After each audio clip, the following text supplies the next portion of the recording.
Welcome back to In the Doghouse. We have finally kicked Dakota off, and instead, officially, we have two of our other amazing coaches, Colette and Lesha, both on here with us. Thanks for joining, and Justin, I suppose, as always. Well, thanks for having us. So sassy. Colette, I feel like you're the next one that's going to have the Dakota-like issues. I don't want to jinx you, but I just feel like you're not going to get through this episode.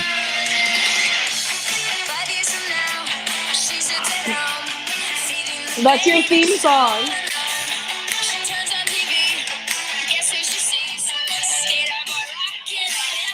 Oh yeah, that was good. We had side texts going on about you today. We had side texts. Anywhere Kiefer goes now, he's gonna be known as Skater Boy with this new hair. You better hope that our listeners actually watch on YouTube. Otherwise, they're gonna have no idea what the context is for this. I'm gonna somehow, in my technology not savvy personality, I'm gonna figure out how to make this go viral. Colette, let's talk and we'll make it happen. Okay, done. You put the wrong person on the podcast. Alicia's audio is a little. Alicia, your headphones are giving like a reverb or like a vibration, like a little robot vibe. How about now? No, still a little bit. Not great. Oh no. I also have a cold. Oh no, it's definitely not a cold. Your voice. No, it's not. Okay. No, your voice is wonderful. How about now? So good. Much better. That's better. Okay, we'll go with that. All right. So one of the things that we've been trying to do is do a better job of rotating through getting all of our coaches on the podcast, because we have such good discussions on the side and y'all have so much to say, but we haven't had the chance to have everybody on the platform. So we had Casey on the last couple of weeks. We've had Dakota on. Dakota never works out. And Dakota, I thought it would be really cool to have the two of you on, because I think that we are really fortunate with Underdogs to actually have female coaches on staff. And I think there are a lot of companies that are working with CrossFit on the competitive side that don't necessarily have that. And I think that it can add a unique perspective, both for some of the athletes, but I also just think maybe the entry point to getting to this point in coaching. And so I thought it was a cool opportunity to chat more about it, learn more about the two of you, your backgrounds, obviously both athletically and as gym owners and whatnot. Y'all have some awesome accolades. So without further ado, I get to shut up now. We get to listen to y'all. Justin will jump in, I'm sure. Yeah, maybe. We'll see. Pretty interesting. Introduce yourselves, guys. Just, let everybody know who you are. Or how many we have? 10, 12 people watching at the moment? Well, we have 7. 12. Let's go. Oh. But I am one of them, so. We will get at least 100, at least a couple hundred views. We're just going to have to tell everybody that we have Ricky. New people on there. Yeah, put Ricky's face on the cover of We'll put Ricky and Alex on and then we'll put like a video of Alex about to bench press, and then everyone will join, and then that is so impressive. That's crazy. It's unreal. It's unreal. And you know what? I love that Hiller made a video about it. He was, because I think all publicity is good publicity. Oh, but you can tell he loves her. He thinks she's awesome. Yeah, it's so funny. And then Sevon coming to her defense on social media. Oh my God, that was hilarious. She is a specimen of an athlete. Yeah, pretty awesome. Anyway, back to our specimens of coaches right here and athletes. So me, go ahead and introduce yourselves, guys. What? Want to start, and I'll just piggyback right off of you. You go. Okay, there we go. All right. My name's Colette. I've been with Underdogs for a little bit over a year, I think, somewhere in there. Background in coaching. Just so you guys know, I did write my thesis statement, my master's degree on being a female coach in a male-dominated environment. So I shared Lesha on a Google Doc that I have. So this is not a man-hating podcast whatsoever. It's more about the journey and why I think that there are so few women, I think, in the sport of CrossFit, but I think in sports at a higher level in general. My background from coaching started right in soccer. So I kind of, I loved playing. I loved being part of a team. I loved all the aspects of just team sport. And so when I was done, I really didn't know what I wanted to do with my life. And one of my mentors was like, have you ever thought of coaching? And that kind of just got my foot in the door with things. And I think like when you first start out coaching, you have to really love it, because there's a lot of the like non-glamorous things, which I think send people out the door right away, like either really early mornings, really late nights, all of that kind of stuff. Being, especially in soccer, being on a field for 10 hours a day, like nonstop. So you guys know what that's like within the gym environment as well. But, my background was soccer, got into coaching collegiate athletics. And then, from there found CrossFit. I started doing it as like, honestly, an athletic outlet for myself, just to have some alone time outside of soccer. And I ended up loving it. And then I was in California at the time, and one of the owners of the gym was like, hey, I need a manager to run this facility. Would you want to do it?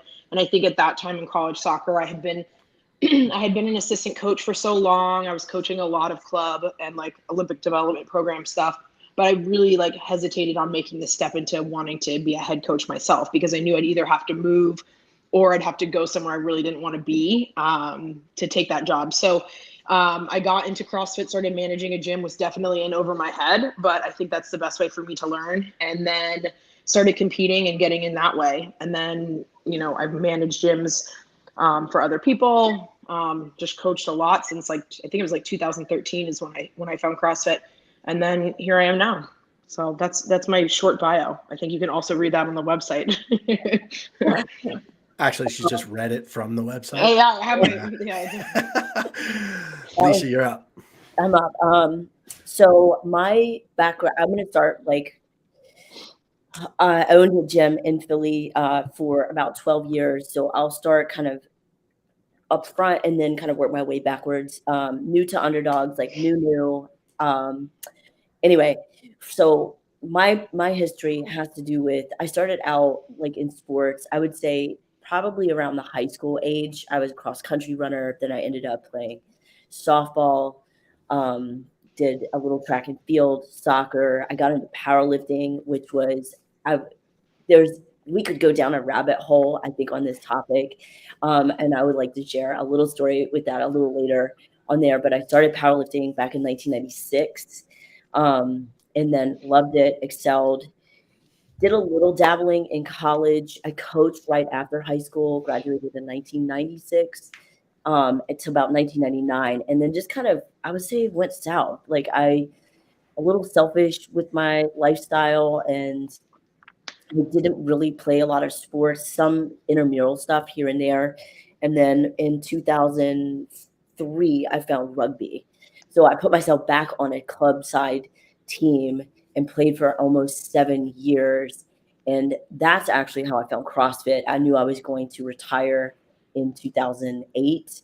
And so, I'm sorry, 2009. I knew I was going to retire in 2009. So in 2008, I found CrossFit, got injured, came back to CrossFit in 2009, and I loved it. I loved it so much. My academic background is in graphic design. So I've always considered myself an artist, like seeing, doing, drawing, that kind of art. And then with sports, there's actually a big correlation to visibility, like seeing pattern and seeing shapes and seeing movement. And I think like once I kind of matured and calmed down a little bit, after playing rugby, I knew that I wanted to continue being a part of something, and I really liked working out. So I found CrossFit again back in 2009. And then ever since then, I could not stop obsessing over the details of CrossFit.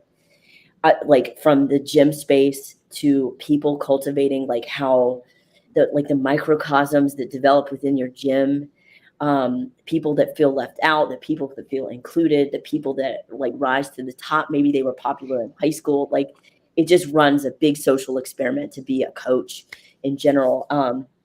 So in 2009, I was asked to start shadowing the gym that I was at, and I was there probably until August of 2011. And then I was like, I'm just going to do this on my own.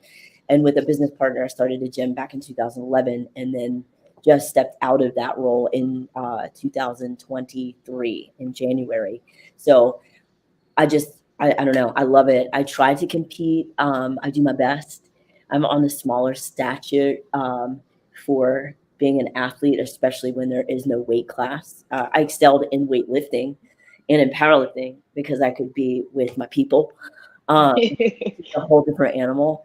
So I would say that also has a lot to do with, I think, my presence in front of the classroom and kind of how I got into coaching too, is being smaller, also being like female presenting is a thing. Yeah, and also like I'll bring up like being queer in a space is also a thing, which again is a whole nother ball of wax to step up into leadership roles. But that's a little bit of my story. Nice. Yeah, I could put you to sleep too. I love it. I love it all. The microcosms of the gym is my favorite as well. It's such a very true, though. It's a social experiment. Yeah. Anyway. Very true. So I think Kiefer and I both have, some questions that I'm sure people would be interested in, but just kind of off the top of things to me, what made you both want to become coaches beyond just like affiliates, you know what I mean? And start coaching elite athletes in CrossFit. What was kind of the catalyst there for both of you?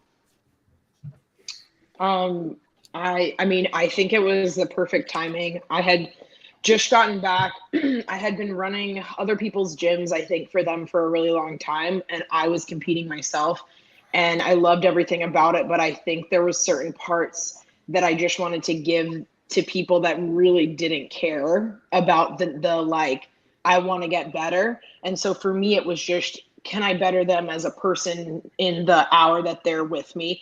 Can I keep them safe so nobody hurts themselves? And can they learn one thing? If they learn one thing, then that was like my checklist for the classes. Every class I taught, I was doing PT, I was doing CrossFit, and I was also doing like sweat classes. So I would take on any hours. I did some programming for the gym and everything like that, but I just wanted more. I had people that, obviously came to me out like just on my own through it, but I wanted to coach people that wanted to be competitive, because I feel like I missed that part of my life after coaching like college athletics and coaching high D1 level soccer players. There's something when it's like you have everything there and they just need guidance, that you're like, oh, you're so close, let's do this. And I feel like when I took on working with underdogs and kind of just having that opportunity, it allowed me to to expand my knowledge base as a coach, but also to have the timing of somebody looking for something, me being that someone, and then building a relationship, and then having them have the buy-in further than just an hour. That was something I just definitely was looking for. And I feel like that was something that like my coaching experience had been missing at that point. Yeah. And for me, it's very similar in some capacity, but also like just as like an athlete or someone who's doing CrossFit for fitness sake, there's an evolution. And I think there's also an evolution in coaching. I think when you're a new baby coach, or you're like first learning about fitness, or maybe you are coming back into fitness from like olden times or whatever, like you're living your glory days again, there is this evolution of development, I think. And so as a coach, there's definitely a development process that you go through, trial and error, like in coaching in group settings or group classes is great. You're casting a big wide net, and you're gathering all these people, you're getting them to like at least row in somewhat of the same direction. But what ends up happening is like the cream rises to the top. And then that evolution or that progression of people, like they start to step up and be like, yo, I'm capable of a lot and I'm willing to do more. How can I do more? And then it's like, all right, well, speaking as an athlete who continues to evolve, not just a coach, but yeah, like, come on over. Let me show you like what this could look like. And then they take it on, and it just keeps going up and up and up from there. And I think that I wouldn't say that I would have jumped into coaching more elite athletes. I started at the base with everybody else, like just trying to go from, the couch to a 5K again. And then developing and building. I'm like remembering, oh wait, I am an athlete. Oh wait, I do really like the data and the details of what it takes to be an athlete. Oh wait, I am a problem solver. How do we keep solving more problems? And they're not even really problems. This is how can I make you better? Mm-hmm. It's kind of it's I'm never going to come up with an example right now, but there's these jobs in the world where you meet somebody and they tell you what they do for work, and you're like, I didn't even know that was a thing. Or you're like, I don't know how somebody goes from high school when they tell you that you should be an accountant or you should do XYZ to having this job. And I think that coaching outside of just a class setting or an affiliate setting, doing remote coaching, doing individualized coaching for a higher level is something that maybe fewer people realize is an option as a career than it is, especially as a female coach. And I think that stems from just the fact that we have less female coaches at high levels in every sport. But I think the really cool thing about CrossFit is that the female side of the sport is as entertaining and as popular, if not probably more, than the male side of the sport is. And I think that's what leaves so much room for it in our space and what makes it so exciting. And I'm hoping we see a lot more growth. I think even piggybacking off of that, and this is going to be my next question, was as female coaches in the space, how meaningful is it to you that CrossFit, it may be the only professional sport where the prize money is equal on the men's and women's side? Ooh, I didn't even think about that. And that was something to me that I'm very proud of, being a CrossFit coach, and always have been since the beginning. But I think it's you guys would be looking at it from a completely different perspective. So my next question is, how meaningful is that to you, being a professional coach in a sport where the prize purses are the same for men and women? Did you just steamroll my comment and question? I did. I mean, mine was so much better. I actually put a little thought into this prior to this podcast. I think you're still recovering from the hair being done, and it's clouding the brain at the moment. I want to jump in. I'm going to get really, really short, but like jump into a little bit. And I think it might stir the pot kind of, to Kiefer's point. Stir it. I have data. I have research and data on some of these things, and I can go really off-tangent, but I'm not. But to Kiefer's original question was about how do we feel about the women to men ratio, or like even just stepping up into these roles. I think some of the things have to do, or even in women's sports versus men's sports in general, I want to say, like, there hasn't been a lot of room for women to get involved in sports, period. So part of my historical data is there was the first women's allowance for weightlifting was in 2000 at the Olympic level. Women were not allowed to lift at the Olympic level until 2000, 23 years ago. They were and this is from the IWF cited website. Like, you can fact check me or correct me. They were allowed on different levels. So I think right now is like women coming in, I think, are a little more competitive. So back to that excitement piece, like, we are trying to prove something big time. And then men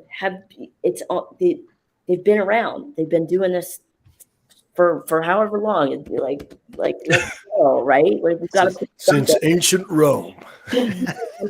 Like birth, right? Like there's always something. Yeah, since ancient Rome, you're always having to prove something. But there's also a little bit of, I think, laxity in that.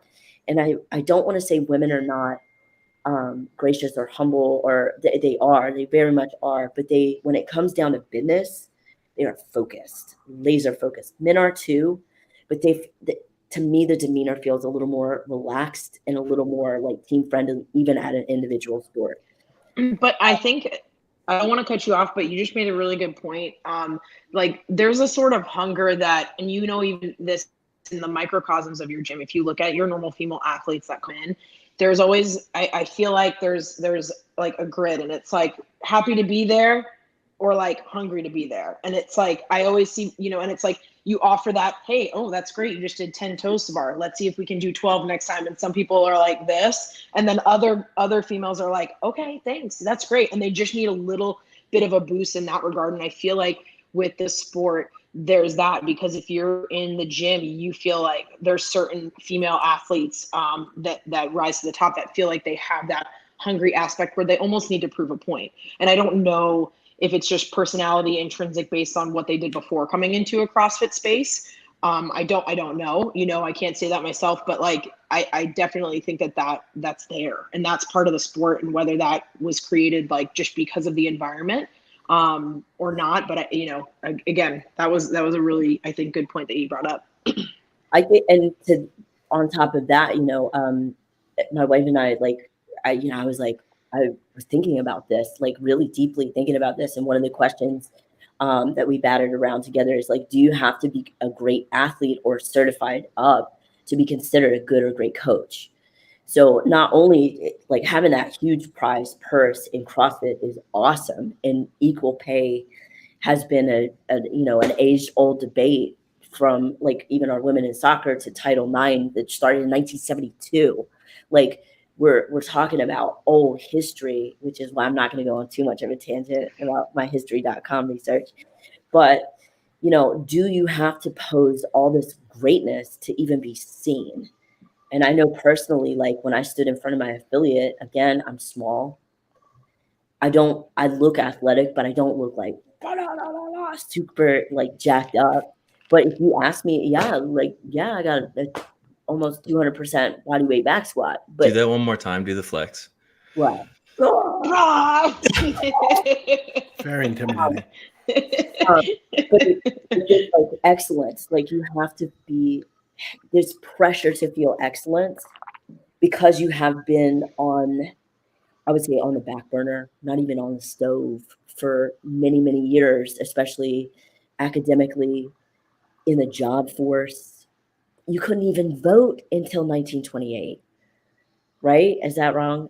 1920, right? Like there's a lot of and it goes back to evolution and where we're at right now. And I think the height of where we are right now is we've gone through so many phases of feminism that we're starting to become more and more inclusive with everything. And I think that this is it. We're in this point where your parents have been through it. Their parents went through it. You're going through it. Some of y'all are parents right now going through it. You're letting you're letting your kids do whatever they want. They're trying anything and everything. And I think that that's going to build a bigger future that will feel, I think, more equal balance. Like now you have women that are doctors. And so, no. In a less historical and very simple way, it's almost like at this point, some of it is just a time thing. And I don't mean to simplify anything, but like we talk about this with people use this when they compare CrossFit as a sport to basketball as a sport. And it's like, basketball has been around 130 years. CrossFit's been around for 16 years. And so some of these things take time. And I think that's what it is you have one amazing female coach in our space that then inspires a new series of women that are going to ascend to that point. And now we have, four that I can think of, like coaches that are coaching games athletes having a massive impact. And I think that just continues to spread the opportunity for it, which then also teaches more individuals that might otherwise choose a different job to be like, oh, like this is an option. I'm going to go down this path, because it's not that there's not women that are going to be amazing coaches. I think there's a lot of really smart women that don't think that that's going to be a career that yields any financial income or success for them. So they go elsewhere. Yeah. So it takes for somebody to choose the path for now more people to be like, okay, I want to dig in on this because I can have an impact here too. Well, I think just even looking at the sport in general, and it's not like I wish CrossFit had to like saying like if you're a CrossFit female athlete, like you should be paying your dues. But like when you compare it to like soccer and the fact of like in the 1990s, like these women were out totally on the streets trying to get anyone to come to their game, and that the men were getting paid so much money. And like I worked for a couple of the women from the 1990 team out in California, like Julie Foudy, a bunch of them. And like just getting to hear their stories of the journey with that. And then thinking about how much work went into them. Like they're just finally getting equal pay in some regards. And even then, like if I wanted to play, like it was sad because for most female college players, when you played your last college game, it was like, emotions, I'm done, tears, and you can be the best, but there's only like 20 spots on the US national team. Odds are of going overseas to play, still not a lot of money. There wasn't as many opportunities. So like, but with guys, it's like, oh, I can go play and get paid through the summer, even semi-pro. when I went and played semi-pro, I was working my ass off. I think if I got a meal, I was stoked. Like, I was like, oh my God, that's great. You brought like whatever. Oh, Nutri-Grain bars at the field for breakfast. Thank you. And like just that comparison. And then thinking about even where CrossFit started, like the starting point, like that's massive. That's decades of progression without even like having to like sweat and suffer. Not saying that it's not sweaty. Like you look back at the old videos and you're like, oh man, this is raw footage of people like really just starting off competing. But there was none of that, like, please come and watch me. Like it happened organically, I think, within the environment and stuff like that. But so I think it's a massive deal that female and male athletes get paid the same, because I feel like then for the development of adding more female coaches to the space, it's going to be less time than when you look at other sports that now have dominant female coaches, that it's taken so many decades for them to actually be there and be getting, publicity and just notoriety in their sport of being a dominant coach. So, it's exciting in that way for me for CrossFit, I think. Well, all right. So here's my question. This continues on the path of Justin's comment about the equal pay pieces. Do you think that CrossFit pays out equally on the men's and women's side because of the representation and the viewership that we have on either side? Or do you think that the representation and viewership is the same because of the equal pay on either side? Like, which came first? Why is it that way? Because it's not that way in other sports. And I would be hard pressed to assume that CrossFit was just like, we should do this equally. They obviously saw that there was as much interest in the side. Where do you think that comes from? And do you think that that's intentional? I think it, because it's grown exactly equally at all I hate times. to say that. I hate to say it. And I don't know if this is accurate or not, if it's just my feeling from like when I was an outsider looking in, but I feel like almost just the fact of like female athletes doing something and like not a sexualization of the sport, but I feel like there's something where it's like, oh my God, female like working out, doing this, and like they're not wearing that much clothes. Again, like it comes down to that part of things where I think like that can't help but to be noticed. And I think that like either if that's viewership or popularity or notoriety, I feel like it's I don't know if that's a thing. I could be way off. No, I think that's entertainment. I think it's a very valid point. And what I would say is what I consider elite CrossFitters to be are essentially modern day superheroes. The things that they can do are incredible. And I think the fact that you've got, listen, the history of fitness, right? The majority of it has been male dominated, but the fact that you have women in CrossFit that are doing things that are as or more impressive than men, it's a spectacle. There's no question. And the fact that the majority of these people are very attractive. I mean, let's be honest, the athletes on both sides are very attractive. They've got incredible physiques. They look like Greek gods, right? Like, and they're doing these amazing things. I without question think that that's a huge part of it. And I don't think that's a bad thing. I think that it's the human body being celebrated. Now, some people are going to celebrate it in a different way than others, but us looking at it, and looking what these people can do, it's mind blowing. It defies all the logic and all the history of, quote unquote, like what has been like accepted or defined in fitness, right? Like either you're super strong or you can, run long distances really fast, or but you can't do all these things together. That doesn't happen.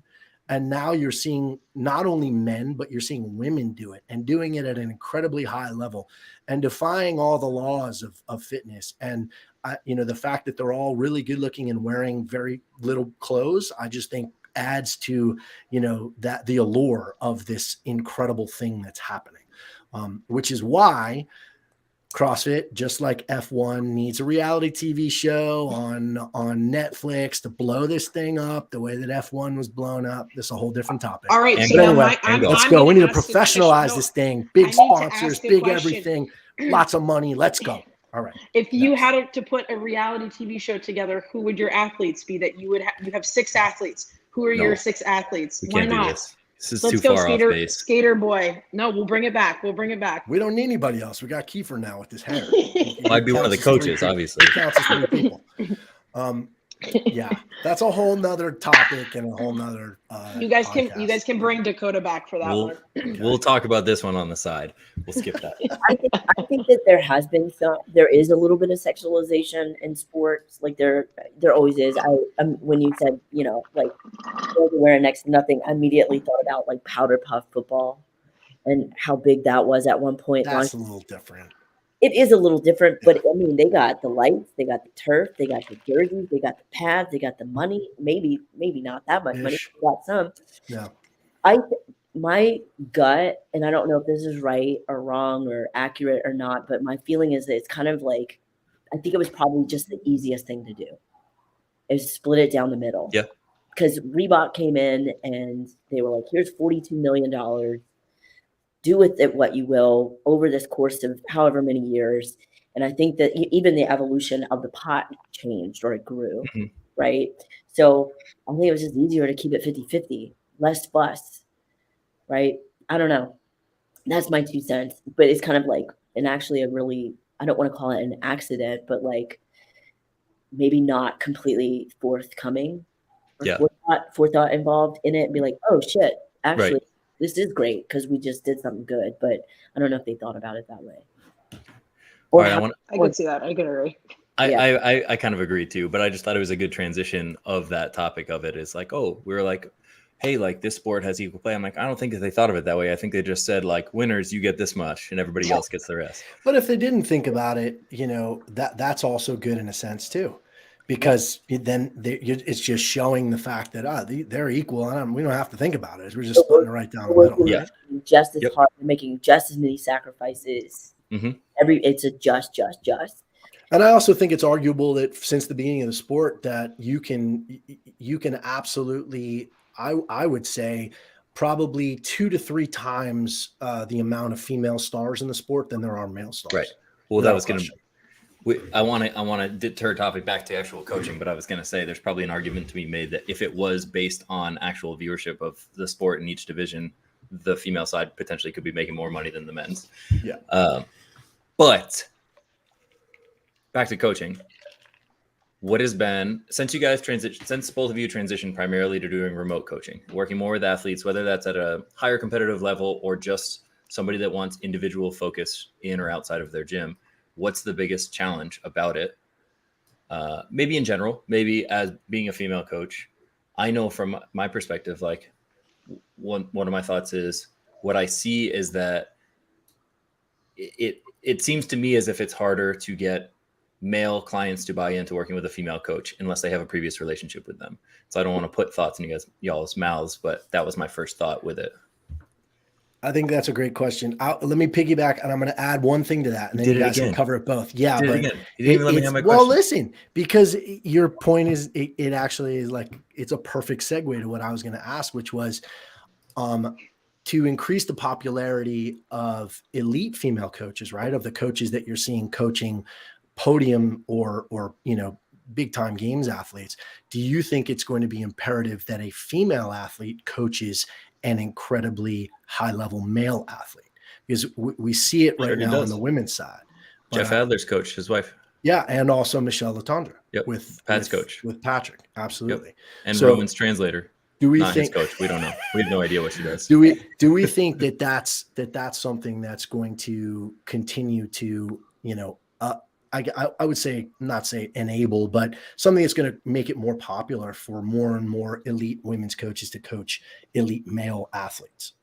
I think it's that to answer Justin's question immediately. I think it's going to come down to trust in a big name that comes with your coaching abilities. That's my opinion. Like right off the bat it's trust. That's what it comes down to. Honestly, it's like, I look at, I'm not to simplify it, but like programming is like chicken.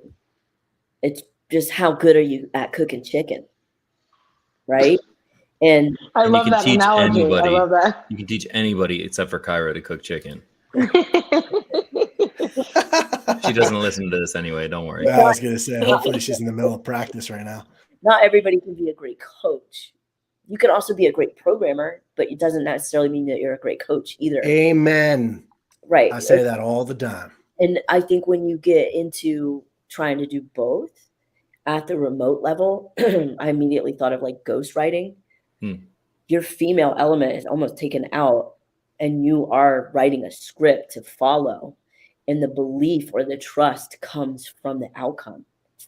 So I think that to stand in front of a group class and coach, I think is way more difficult and more challenging than to actually write from a remote standpoint, because there is an element of, we'll call it womanness, because it's not necessarily feminine, right? Maybe it is a little. It just depends on the day. But some of that affect is removed because that language, that body language, that size, that voice, that softness is removed. And it's just like, I want you to do 50 pull-ups strict with a 20-pound weight vest strapped to your fucking back. And I don't care how long it takes you. We're going to get it done. But if I stand in front of a class and I'm like, all right, everybody, here's what we're going to do. They're like, what? I'm not doing that. And I'm like, you will do that. No, it's just a little different. I think that there's a what do you call it? The man behind the curtain, the wizard. Marionette? No, the Oz. Facade. It's like an Oz. I don't know, the facade. You know, I don't know. There's an Puppet master. But I don't know. I would go back. Theater is not my thing. I'm going to say ghostwriting. Ghostwriting happened. Yeah. To me, I feel confident, period. Like when I write programming, I feel confident when I coach. However, it's perceived. Mm-hmm. I think what is perceived in person is different than what is perceived on paper. I think to your opposite of that, it's also like, I remember the first CrossFit class I coached in person, and the first ego-driven male athlete that thought he's my favorite though, because I go, ooh, I'll break you. I know everything. I played college athletic or whatever it is. There's 5 scripts that usually would come out. And then you just go, oh, okay, cool. So you're going to do that? All right, cool. Yep. Never done kipping. Okay, good. That's great. Yep. Let's see what happens. And so there's that side of things, which I think when I first started coaching CrossFit was very difficult because I just had to, it was like putting a puzzle piece together that you didn't have all the pieces and they were almost like turned upside down. So you're putting it together from the dark side, not the one with the picture. Let's see how this goes. But I think with remote coaching, I don't want to hide the fact that there are aspects of me as a female coach that will make you as a male coach be better just because you're viewed as male and I'm viewed as female. There's parts that I'll start off with and I'll lead with, like, how do these situations make you feel? How do you feel when you're failing in the middle of a workout? Like questions like that, where I don't think maybe that's your necessary template for your week 1 template of training for a new athlete, where it's like, I want to understand what your mind is doing, and maybe other coaches aren't doing that, female or male, in that capacity. But like, I feel like me caring to that standard or that standpoint for those athletes, especially male athletes, some are either like shocked, I think, that I'm asking them. Some will give me like 1 or 2 word answers, but then once they get to know me as a female coach coaching them, a male, I think that they're more used to it. And then it breaks through other things that maybe at the time they weren't ready to realize about themselves as an athlete, because maybe they've only been coached by a male. I don't know. Maybe no one else asked them those questions as male coaches. So I think that the opposite, like for me, that's always something that I try to embrace from the beginning, without, of course, knowing that like the programming is going to stand on its own and that's going to guide them. But like those little conversations, maybe that's what they were missing, or that was what they needed. Mm-hmm. And to your point, Colette, I think that that's also a female coach superpower, is to be able to ask those more maternal questions, or more like feeling thoughtful questions.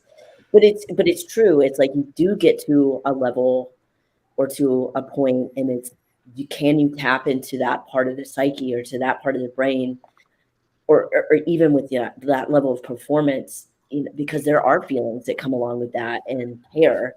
And I think that is a superpower, like, or an advantage too. Well, I think what it is there's a volume issue, meaning like there are so many male coaches in the spaces, and a vast majority of them came into the space because they were athletes. They want to prove themselves. They like to be an alpha. They like to do all of these things. And so you get so many that don't really have the soft skills that it's like an assumption that male coaches don't, when obviously a lot of female coaches do. Whereas like, I would say that that's one of Justin's strongest suits as a coach also, which is not to say that it's not a female superpower too, but it's like, it's a superpower of a very high quality coach. It doesn't have to be male or female or something. It's just, there are so many loud voices in the room that it's hard to be seen. And I think that people make an inaccurate assumption that like coaches just have to be this authoritative figure, when that's not the way you guide people, you know? Yeah. And I would say, you know, I think that one of the things that makes a great coach is understanding that you can't treat everybody the same. So, you know, and I think a lot of people, you know, it takes a while for them to learn that, right? You come from a specific system or a specific background, and it's kind of like, well, this is the way I was taught, this is the way it has to be. And I think once you learn that, you know, especially in this sport, you know, with the different personalities, and some people who respond to tough love, and some people who respond more to, you know, compassion and having your hand around their back all the time, that once you learn those things, you know, this is getting a little bit off topic, but I think it kind of is related to what we were just discussing. And I think I feel like over the years, it's been something that I've been able to cultivate very well, is that understanding of that. Because I think at the beginning of my career, you know, a long freaking time ago, that I wasn't the best at that, you know, that I did make some mistakes in the way that I treated people, because I treated one person too similarly to the way the other, and one person responded, and the other one, I basically broke them, you know, and I mean, like mentally, emotionally, right? I didn't get the best out of them because of the things that I said, or the way that I tried to motivate, which was just incorrect. And I think, you know, those experiences that you go through, whether you're male or female, it's really being willing to learn and listen and make mistakes and understand that you don't know everything. And once you do all those things, you know, whether you're a male or female coach, I think then that creates the superpower. I think that creates the ability to, like you were talking about before, Lesha, like trust. You know, it enables someone to trust you when you know how to speak to them and how to treat them, especially in the most stressful environments, during competition, on competition day, et cetera. You know, all those things are massive when it comes to the coach athlete relationship, which is what we've been hiring for more and more. The further on we get, it's not it's not intentional that we have like 3 female coaches of the last 6 that we've hired. It's because y'all have the best coaching skill sets for what we believe is most accurate. Like if somebody doesn't have as much programming experience at an elite level, that's fine. We can teach all this stuff, but we can't teach somebody how to be a leader, how to connect with people, how to do all the things that we have realized are most important for coaching remotely, coaching in person, for all of these things. Yeah, I think that is probably a separator that makes a great coach, is I'll call it like feminine and masculine energies. Like just because you are male or female, you can possess both things. And being able to shapeshift for that individual person, I think, is part of what makes everyone great coaches. You're able to rise to the occasion or pull back for certain individuals, or be intuitive enough to feel like, oh, like maybe this talk is not working from them, and to change the dialect to bring them back in or make them feel grounded or balanced. I think, Colette, like reading your doc, I think, you know, you said one of your strong suits is being able to balance it all, but maybe even a harder aspect of what being a coach is. I think just in general is being able to manage all the expectations or all the emotions and all the feelings. I'm stealing the shapeshift thing. That was very cool. I like it. I like the way to describe that. That was very good. I'm stealing that. People, you know, like ask me what my favorite color is, and I said like whatever an octopus is. Yeah. They literally just try to blend it to every environment that they come into. And if you're a rock, I'm a rock. water. I'm only laughing because Bodhi just went to the aquarium today, and I was like, "Which one did you love?" He was like, "The octopus." Nice. It took the shape of that. I was like, "All right, yeah." But no, I think that's a really good point. Like, I think earlier on in my coaching career, especially with soccer and stuff, it's like I felt like I had to be more than. I felt like I had to like go above and beyond, like 120%. Like I always was there early and I always stayed late. But I think no matter what gender I was, I would have done that because of how my dad raised me and just everything. But like, I think at that point, like there came an age, I think it might have been somewhere between Bodhi, Maverick, and Bruce and losing my shit, where I just stopped saying sorry. Or at least try to stop saying sorry, because I felt like I was always apologizing for the things I couldn't take on, the tasks I couldn't take on and do, the extra things I would love to be part of and do. And like I had to check myself and stop apologizing for those things because I was trying to be more than, because I've always been, especially, more so, I guess I don't pay attention to it as much in CrossFit because there are more female athletes, but I think when you are a female athlete and there's only male coaches, or when you are a female coach and there's only male athletes around, like, and I think especially for me, the last couple of years, like when I've been managing and coaching gyms, like it's been with me and Kelly. And so it's always been like, I've lived in an opposite world where it was more female dominant and people would come and be like, what the fuck is up with you guys? And I loved it because I never had that in my coaching career. And so I think like, that was something I try to keep myself in check with, because at the end of the day, your product speaks for itself. Your care speaks for yourself. Your programming or your coaching speaks for itself, no matter like, what gender you are in that regard. So Kiefer, that was my tangent. Yes. Do you have another question? No, I'm riding the wave. Unlike you, I'm not going off my bulleted list. I'm listening to the conversation. They're just popping in my head, just popping into the dome. Well, there's no hair on the top, so it's easy for things to pop in. Exactly, especially when it's not dyed platinum. All right, all right. Listen, I got a lot of positive comments about it. I'm just kidding. It looks very nice. The two of us at semis, when there's a photo of us in the crowd, you're going to be like, dang, I'm glad he did this. Anyway. Why? I don't know. All right. I just curious. And this obviously is ever evolving, because I know when I look back, when I first started and what my short-term, long-term goals were, they changed over the years, depending on, when I started an affiliate, and then when I started coaching elite athletes, and then when, started coaching athletes that were performing well, et cetera. But I would say if you could pick, if you look at your career as a coach, and you don't have to go crazy with this, but if I'm a big like goal setting type of person, I think it's very important to do that.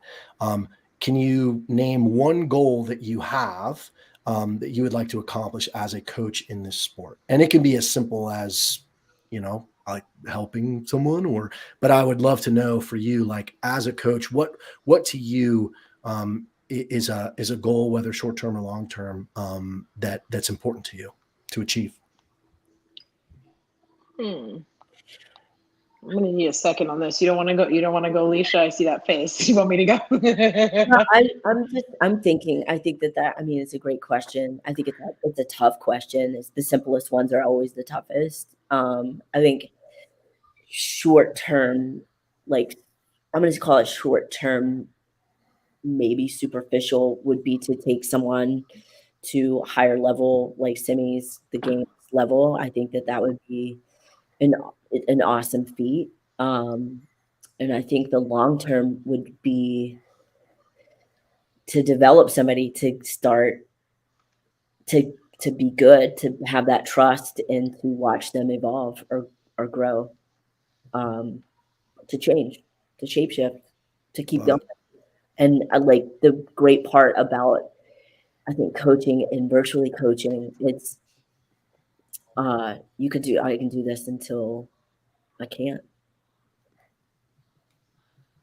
Short term, long term. Love it. Same but different. Colette, you're up. I think the same. It's like, I hate to say, I want to get, I want a games athlete, but like, I really think that, in approaching this, that never was my goal. I just want progression. Like for you as an athlete, my clients I have are so different. There's similar goals for some, but they're so different, each one of them. So with each one of them, I feel like I'm working on a different aspect, whether it be a mental aspect, whether it be a gymnastics skill, whether it be a lifting, or just like a mindset and approaching hard things. So for me, it's like there are certain, there are a few that I'm like, okay, yeah, you've been with me for a while and you're close. Like, can next year be our year to make it to a semifinal?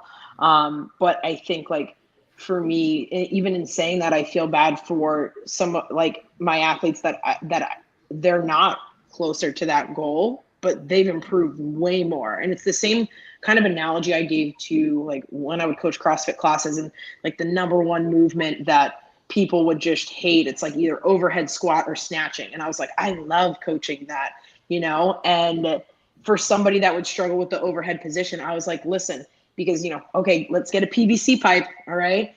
But like I would tell them, I'm like, you move from a PVC pipe to a barbell without hurting yourself and by feeling better, moving better. That's a bigger PR to me than somebody that already has good overhead mobility and they're overhead squatting 200 pounds. I don't care about that person. Like this to me is the win. And so I feel like whenever those situations are approached, so even if you're an elite athlete, but you have a mental block, or if you're an elite athlete and you really struggle with one aspect of your game, like gymnastics or conditioning, like to me, that is the challenge. That is the fun. Like that's where it begins for me. And yeah, I mean, I will say like long-term with this, it's growing that. It's I look at when I first started, even with you guys, to where I am now, just mentally as a coach, and my understanding with certain aspects and different situations that have presented me, like no one person is the same. So the fact that I get to have a variety of athletes that aren't the same, that are different, and that I know that will never change, like moving forward, like you'll always have different people. Bruce wanted to make a guest appearance on the show. He broke in. Love it. But yeah, I mean, so that's long term. Like I know that it will never get boring or never get old in that way, because people are always changing and people are different. Colette, did you think when you started with us that you would be traveling to Asia to coach one of your athletes at a semifinal there this year? No. And I'm excited, but I'm still waiting for confirmation on that. But I'm excited. We had a good message. We messaged back and forth all the time on WhatsApp, and I was just dying. I'm like, don't worry. I'm like, either way, if it works out, great. Otherwise, I was planning on staying up all night. I'm on the phone with you because so yeah. But 100%. Like I told Lesha, I was like, I feel like a badass, but reality is like, that's just luck. It's how it goes. And she's awesome. It's time and work and opportunity. And that's luck. You can't call it luck, because luck takes away the work you put into it. Yeah. Absolutely. But she's a stud. So I would love to, like I said to her, I would love to be there to support you, especially like knowing how close she is going to be and how close it's going to be, and that she's going to be by herself. So like the mom in me is like, oh, please don't be there by yourself. Right. But yeah. Well, I hate to be the party pooper of this, but I actually have to log off in a second, partly because my dog is crying at me and partly because I have somewhere I have to go. But y'all can certainly stay on. But this is fun. This is awesome. Any closing thoughts on things?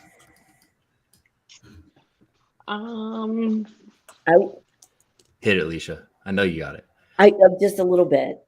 The gap is closing on male to female joining in on like the CrossFit game stuff.